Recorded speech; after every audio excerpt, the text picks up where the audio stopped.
دہشت گردی کا خاتمہ ہر صورت کر کے دم لیں گے. میں سمجھتا ہوں کہ اس کے اوپر پوری قوم یکسو ہے اور اس میں کوئی دو رائے نہیں ہے.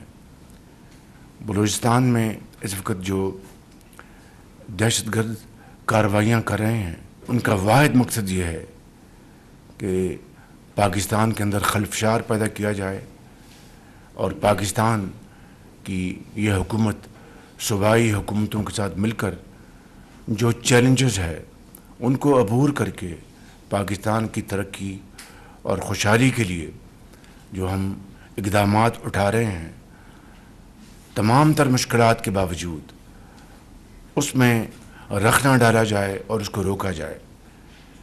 انشاءاللہ اللہ تعالیٰ نے چاہا تو ان کے یہ مذموم ارادے ناکام ہوں گے اور خاک میں مل جائیں گے.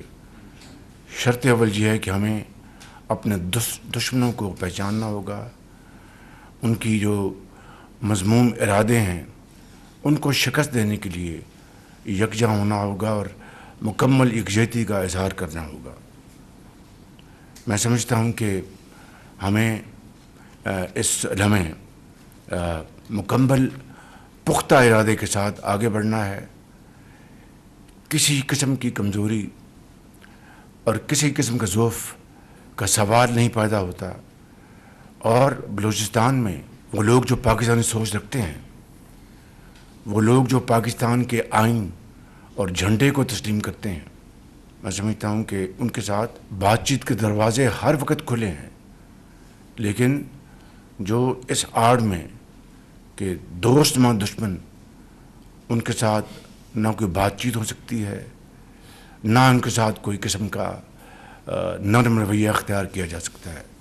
یہ واضح پیغام ہے, اس میں کوئی دو رائے نہیں ہے.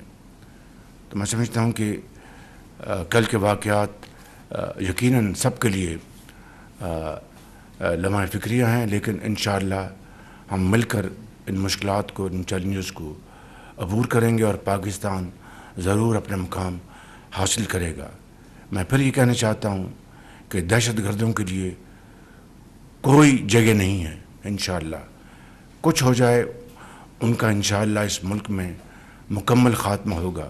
اور جو لوگ ڈائلاگ پہ یقین رکھتے ہیں, پاکستانی سبز ہلالی جھنڈے کو سر بلند ہونا دیکھنا چاہتے ہیں, آئین پر مکمل ان کا یقین ہے, تو ان کے ساتھ یقیناً ہر وقت بات چیت کے دروازے کھلے ہیں.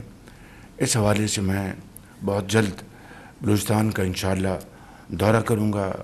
وہاں پر انشاءاللہ ہم ایک مکمل ایک جامع وہاں پر ہم بات چیت کریں گے, اس ساری صورتحال کا جائزہ لیں گے اور پھر فی الفور اقدامات کا فیصلہ کریں گے. اللہ تعالیٰ پاکستان کو ان تمام مشکلات سے اپنے خاص فضل و کرم سے ضرور نکالے گا اور ان دشمنوں کے عزائم ضرور خاک ملیں گے. پاکستان پائندہ باد. Thank you.